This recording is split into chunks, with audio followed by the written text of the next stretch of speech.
to show me what his plan and his will is. He's now using it to show me what it's going to be like in the future. When I was a boy, I remember wondering, was heaven the same way that we heard about in the Bible? Would we all become angels someday when we die? And is Jesus the very first face that we see upon leaving our bodies on the earth? How would it feel to be a spirit? Would anyone be able to see us or to hear us? How far is heaven actually away from the earth? Sometimes I believe that heaven is in your heart, wherever you are, because the kingdom of God is in us.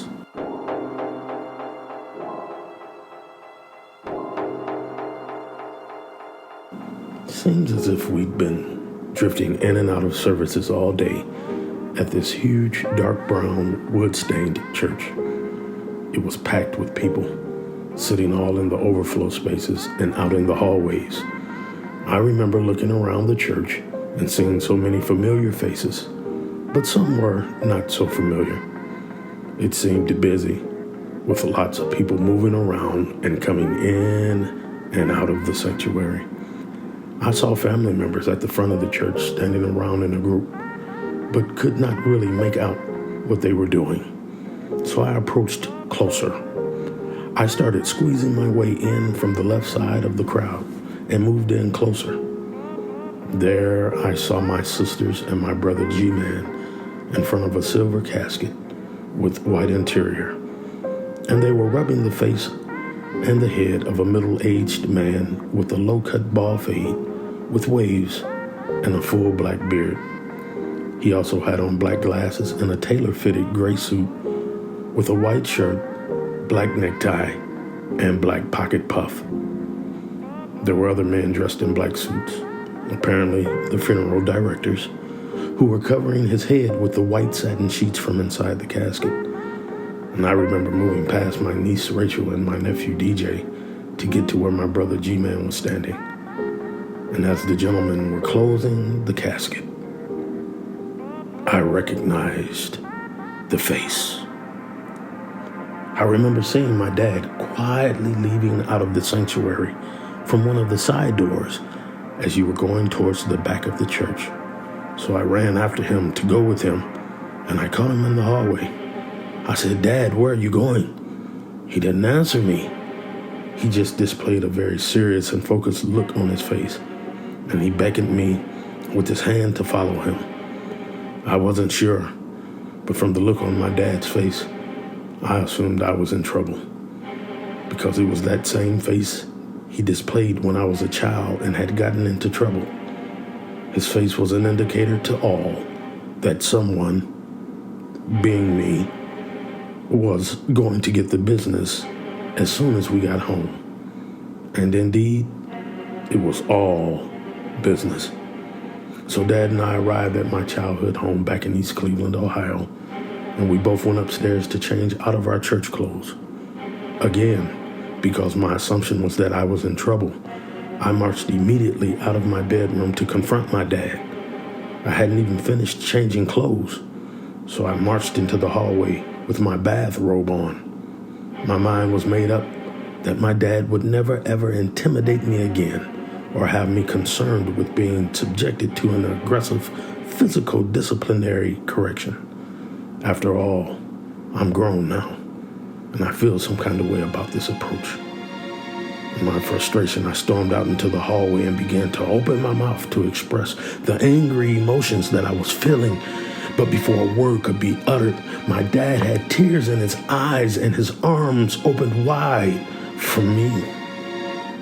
The last thing I remember hearing my father say to me in my anger was that, "Son, you ain't well." I then began to stumble as I sweated profusely and fell right into the open arms of my father as he fell to the floor with me. He held me tight as he rested his head on top of my head, and he cried so hard until his tears soaked my face and also his. I awoke inside of my mom's 1980 white Cadillac Fleetwood on the passenger side, with the Carolina blue crushed velvet interior and with her sitting behind the steering wheel. We took off from in front of our house on Carlion Road, and we hit the road. She was driving me all around town to see old family and friends. But most importantly, Mama wanted me to see my kids and grandkids, to see how their lives were going. Mama took me to Euclid first, to see the last times when my wife Shanta and I, along with our children Ezekiel and Shante, were all still together.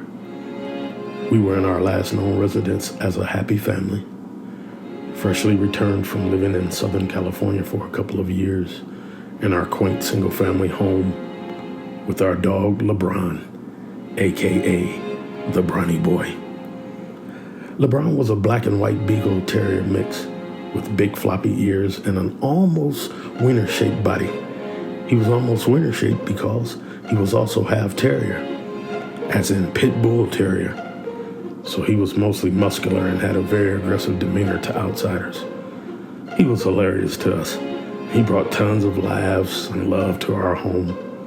I often think of Bron when times get tough now, and it always makes me smile when he comes to my mind. We were all so happy for those first few years back. We had added LeBron to the family and had started a brand new and thriving church. The kids had made so many new friends until we lost count, and Shanta and me were on cloud 9 while experiencing some of the best years of our 20-plus years together. Sometimes I wonder what all of our lives would have been like if we would have survived the storm that not long followed after us. Would the kids have went to college and we celebrated? How enormous impact would the church be by now? How old would Bronny Boy be? And would he still be healthy and strong? And lastly, how would me and Sweet, otherwise known as Shanta, how would we be doing? And would she have survived her illness and untimely death that became a direct result of her life after we ended? This scene was a bag of mixed emotions, as it literally was both the best of times and it was also the worst of times. From there, Mama drove me over to our family apartment complex on East 124th Street in Cleveland, where all of our family was there congregating in each of the building's 4 units. I moved through the crowd of family members and made it upstairs to my sister Lisa's apartment. I was tired and had grown weary of my travels so far. No one spoke to me or even paid me any attention as they laughed and had a good time among themselves. So I just sat down on the couch and watched TV for so long until I fell asleep. I awoke much later into the night with only the dim lights of the TV screen reflecting in the room, and I found my head resting on the stomach of a young beige pit bull who had curled up under me after I dozed off. He was a bigger puppy, maybe 6 to 7 months old, and he had blonde eyes to match his blonde fur with a white underbelly. I got up to use the bathroom and to get some water to drink, and the big puppy got up and followed me.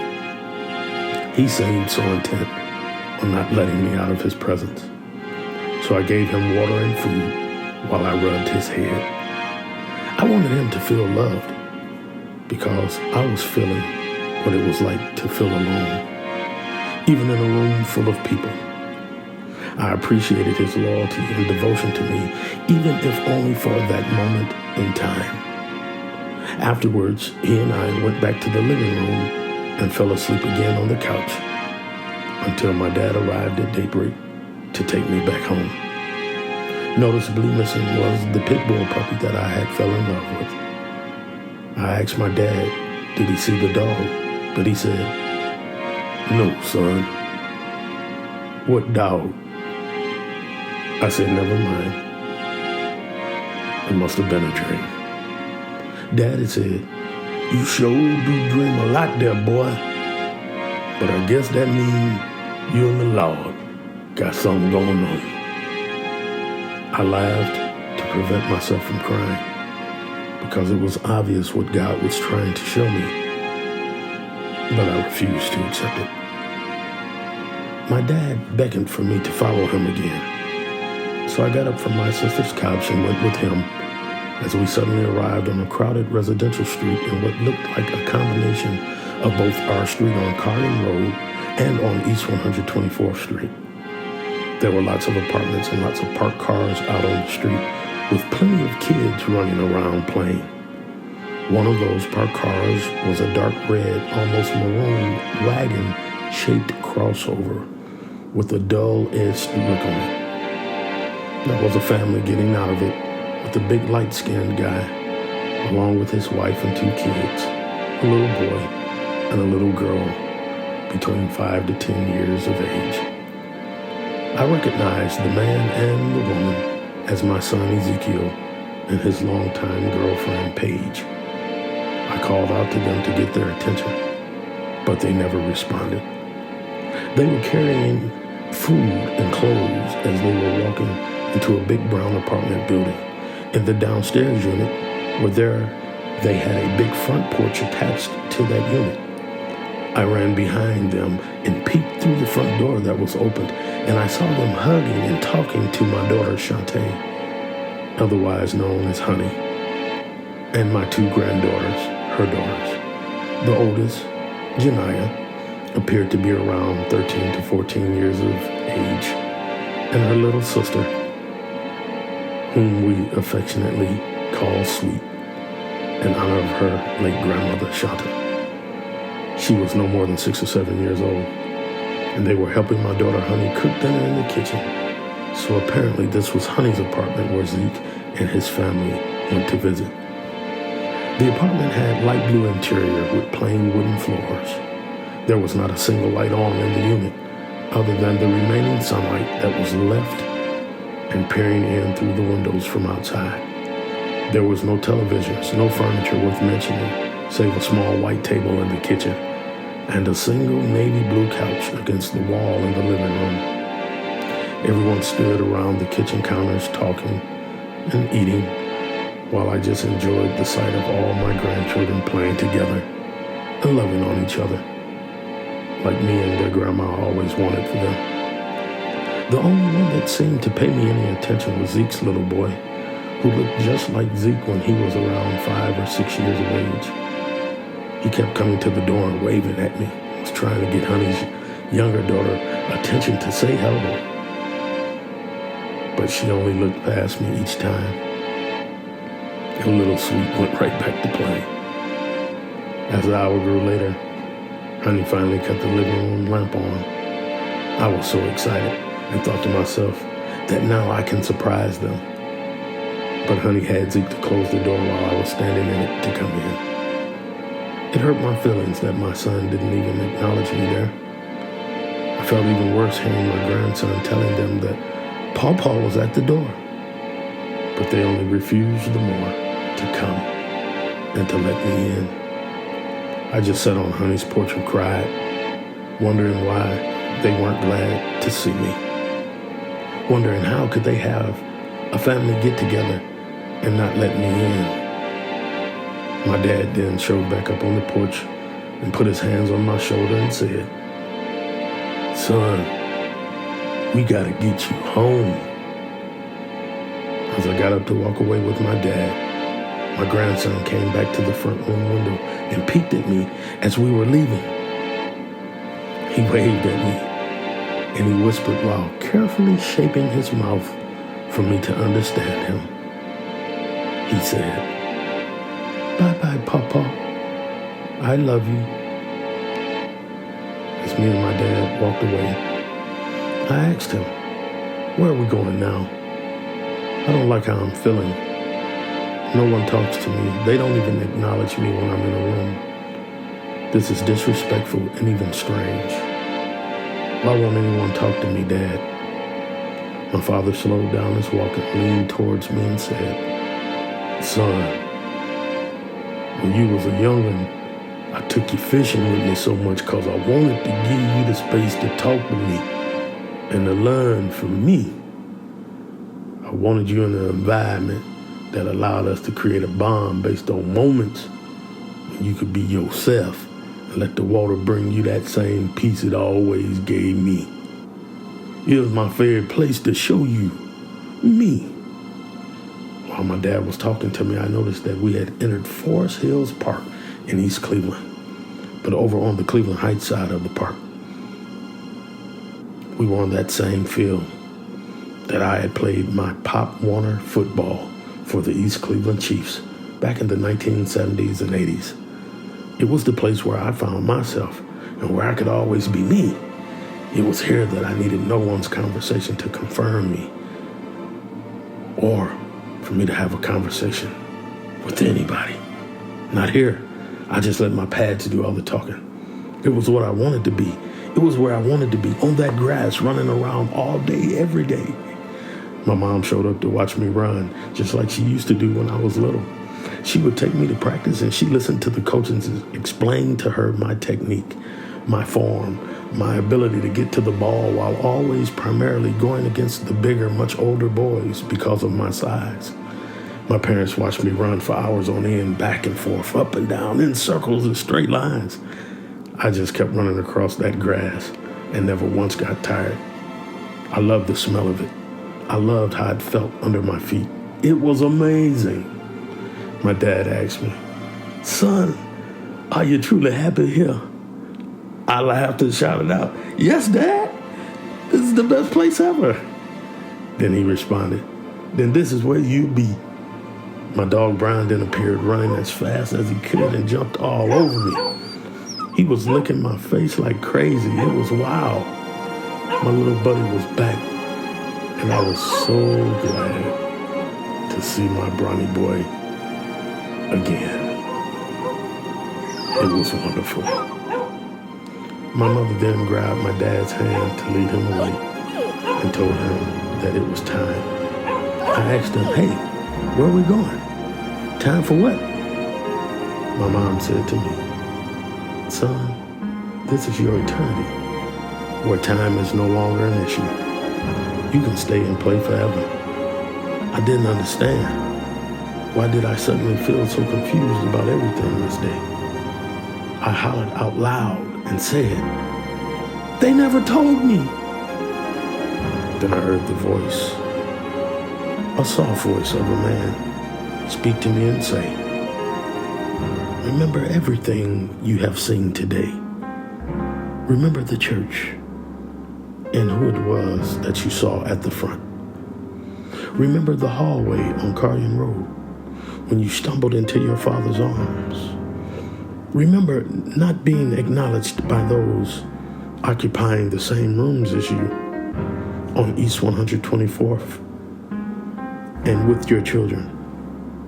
Your grandson, Ezekiel's boy, has also been given the gift of the seers. So it was no coincidence that he was the only one to communicate with you. His skills are not honed as of yet, but he will learn to hear the voice of God and to speak what it is that he has seen. Your dog Brian has continued to appear because he provided the true symbol of love and loyalty that you always sought after from others during your days on the earth. It was also him as the blonde-haired pit bull resting with you at your sister Lisa's apartment.